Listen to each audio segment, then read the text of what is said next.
bisa bersama dengan teman-teman yang luar biasa, dan terima kasih untuk Pastor Andi dan juga Ibu dan juga Pastor Timi yang dari kemarin mentranslate di pelayanan dari Pakistan, dan itu mungkin cukup lelah ya Pastor Timi ya, tapi puji Tuhan semuanya berjalan dengan baik.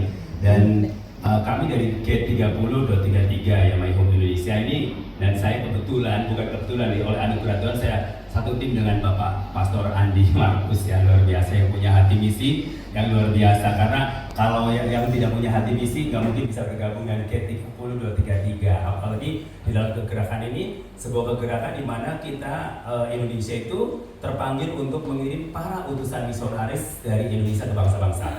Kalau dulu Indonesia menjadi field atau ladang misi, dan waktunya sekarang Indonesia untuk mengutus para misionaris dari Indonesia ke bangsa-bangsa. Bukan berarti di Indonesia tidak dikerjakan, Indonesia dikerjakan dan juga bangsa-bangsa juga dikerjakan ya. Alkitab berkatakan, mintalah kepadaku maka bangsa-bangsa akan kuberikan kepadamu ya. Jadi minta. Nah, puji Tuhan, saya kebetulan di tim G30.3 yang kami diantara yang saya yang paling mungkin muda, dan saya di tim kami adalah para senior ya, para senior yang mereka punya kesibukan di dalam penggembalaan, sedangkan saya itu tidak sibuk dalam penggembalaan, sehingga saya yang bisa diutus ke sana ke sini yang selalu freedom of time ya, freedom of time, bebas kemana-mana. Dan pada puji Tuhan, dan kenapa saya ada di G30.33? Jadi tahun 2023 saya itu lagi ikut retreat My Home. Dan saya lagi nangis tentang Jepang, kan adopsi bangsa. Saya adopsi bangsa Jepang, ya. Dan adopsi bangsa Jepang, adoption Jepang ya. Dan saya berdoa 12 tahun yang lalu saya mengadopsi bangsa Jepang. Dan saya juga nggak tahu, why kenapa Jepang? Padahal aku kan bukan seperti orang Jepang ya kan, udah kulit hitam ya kan. Harusnya cocoknya di mana? Di Afrika Selatan ya, atau di Nigeria ya kan. Tapi Tuhan kenapa taruh hati Jepang? Nah, saudaraku, akhirnya saya berdoa, terus kemudian tahun 2019 saya udah mulai ngirim teman-teman untuk anak-anak rohani saya mulai dari kecil, dan lulus SMA mereka tidak kuliah, kami utus ke Jepang untuk bekerja, bukan untuk misi ya. Nah, ternyata terjadi satu perubahan yang luar biasa ketika kami tiba-tiba terkonek dengan G30.33 di tahun 2024. Saya masuk tim G30.33, dan kemudian tahun 2025 konferensi ya, 2012 konferensi, dan kemudian setelah konferensi Pastor Andi bergabung dengan G30.33 sama sekali ya. Nah, saya waktu itu pernah ke Jepang pada waktu bulan April 2025 untuk apa di sana? Untuk pemetaan rohani, berdoa. Dan kami berdoa di mana? Doa keliling di Nagoya, yaitu di Nagoya, di lereng Gunung Fuji, di hutan Aokigahara namanya. Itu adalah salah satu hutan yang tempat bunuh dirinya orang Jepang.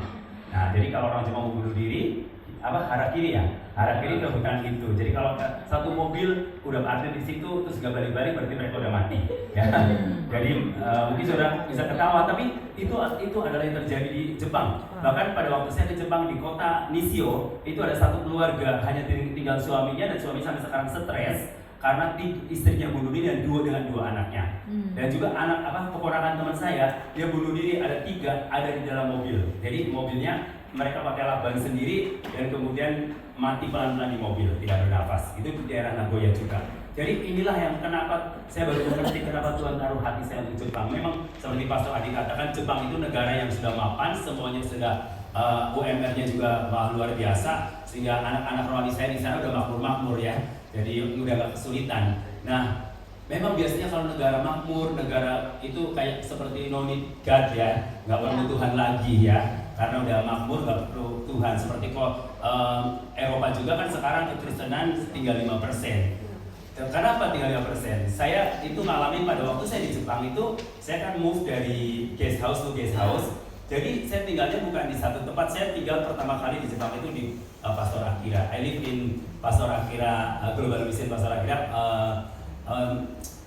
Ya 7 hari ya di sana ya. Jadi itu pertama. Dan saya nggak tahu kenapa saya tinggal di sana. Pastor Daniel rekomendasi. Jadi sebelum kemana-mana, kamu harus ke Pastor Akira katanya. Akhirnya saya tinggal di sana. Ternyata Pastor Akira baru kemarin cerita bahwa Iwaki itu adalah ground zero-nya Jepang.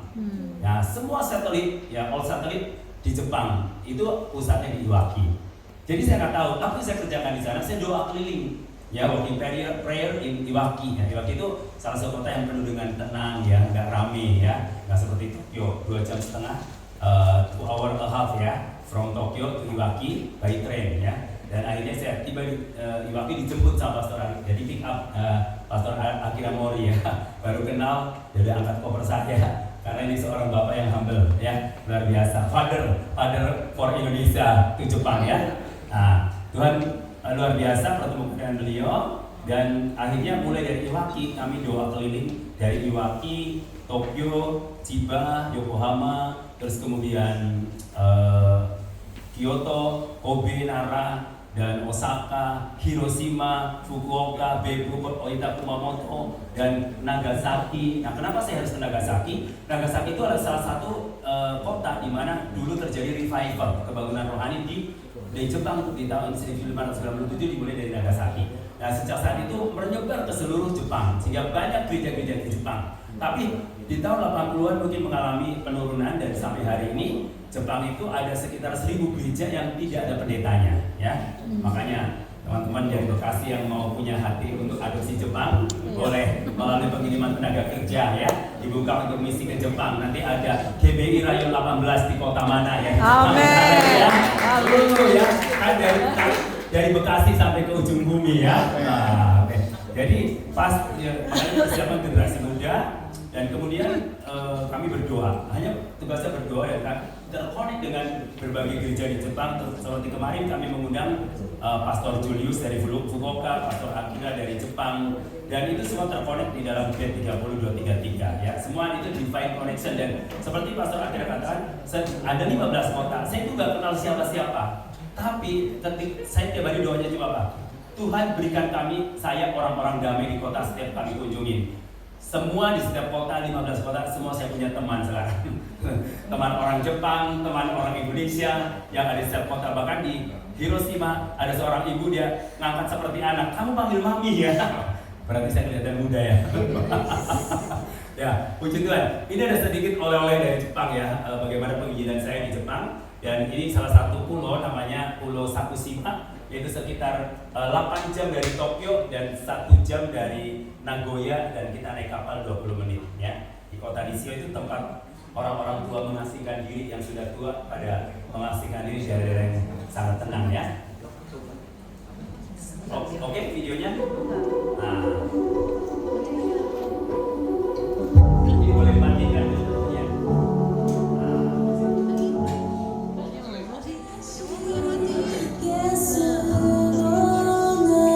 Nah, hari ini kami mau berjalan kemana nih, bareng Bu Yudi? Ya. Ke Saku Island. Ini pertemuan divine connection dengan namanya Pak Wahyudi, ya. Jadi Pak Wahyudi itu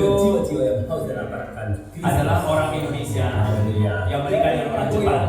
Dan saya baru kenal pada waktu saya berada di sana. Jadi itu pun kontak dari telepon. Akhirnya saya hari ini aku bersama ketemu dengan Pak Wahyudi dari Indonesia, dan saya pergi pelayanan di Sakushima. Saku Island. Ya, Sakushima Island. Percaya bahwa di Saku Island itu adalah banyak orang-orang yang akan datang menyembah Yesus. Saku Island diberkati Tuhan. Bukan Saku Kurata, ya. Kalau ke Saku Kurata sama dengan kanker, ya, kanker kering. Tuhan Yesus melakukan pekerjaan-pekerjaan yang ajaib, yang sakit disembuhkan, yang lemah dikuatkan, yang susah dihidupkan. Haleluya, Tuhan Yesus memberkati. Ya. Nah, ini salah satu keluarga Bapak Singgo, ya. Bapak Singgo itu saya bertemu di pantai. Jadi salah satu metode yang kami lakukan di sana adalah worship. Jadi present worship di tempat-tempat ramai, dan orang Jepang itu sangat suka dengan musik.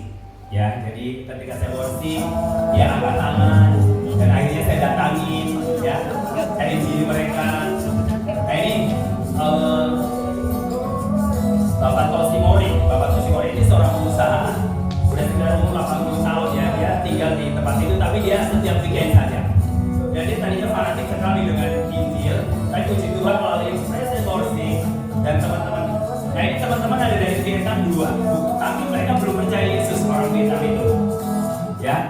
Orang Vietnam itu belum percaya Yesus. Tadi 2 orang ikut dalam tim penginjilan, dan Pak Wahyudi ini bekerja di salah satu perusahaan perawatan mobil. tapi hatinya bisnis sekali, dan setiap Sabtu dia libur, dia menginjil, menjangkau orang-orang Jepang di daerah Nagoya, Nishio dan sekitarnya. Dan ini membawa Alkitab bahasa Jepang, jadi dia puji Tuhan bahasa Jepangnya sangat lancar sehingga membantu saya untuk translate orang Jepang. Ya, ini. Nah, tadi yang ketemu di pantai, yang saya injili di pantai, jam 1 siang saya injili, jam 4 sore saya undang fellowship, mereka datang di rumah teman saya berkumpul. Dan mereka bawa sushi, bawa makanan, dan itu sesuatu yang di luar dugaan, karena Jepang itu orang Jepang itu sangat sulit berkomunikasi kalau pertama kali ketemu. Tapi oleh karena Roh Kudus, saya bisa akrab dengan mereka dalam waktu 1 jam. Dalam waktu 1 jam. Nah, hanya kalau ini. Nah, ini 2 orang Vietnam. Saya sudah menjadi milik Tuhan Yesus. Haleluya. Dari 2 orang Vietnam yang tadinya belum percaya Yesus, kemudian ikut penginjilan di Sakusima, dan pada waktu perpisahan saya mau pulang, dia kembali. Dia datang ke tempat teman saya dan saya injili, dan akhirnya malam itu juga terima Tuhan Yesus Kristus sebagai Tuhan dan Juru Selamat pribadi. Beri kemuliaan bagi Tuhan Yesus Kristus. Jadi artinya tidak ada yang mustahil, ya. Kata Pastor Akira, saya itu bahasa Inggrisnya belepotan, ya. Satu, kedua sama sekali nggak bisa bahasa Jepang. Tapi kami hanya punya apa? Modalnya apa pergi ke Jepang? Satu, Holy Spirit. Kedua, apa? Google Translate. Ketiga adalah Google Map. Kalau saya nggak punya Google Map, saya bisa kesasar karena Jepang itu sangat crowded banget ketika di Tokyo. Lane kereta apinya ya bisa 25 lane dari pusing. Tapi puji Tuhan, saya bisa semuanya. Dan apa yang saya lakukan di sana yaitu berdoa. Dan luar biasa, saya pergi nih, mujizat Tuhan. Saya pergi bawa uang misalkan 60 juta ke sana, tapi pulang saldo saya tetap 60 juta. Amin. Itulah ajaibnya luar biasa. Tuhan memberkati Pak Adi.